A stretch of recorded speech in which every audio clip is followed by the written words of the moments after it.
Sliding the axles is really easy. It's just this one lever.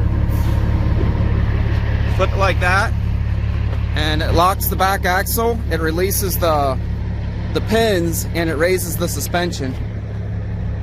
We'll hold that.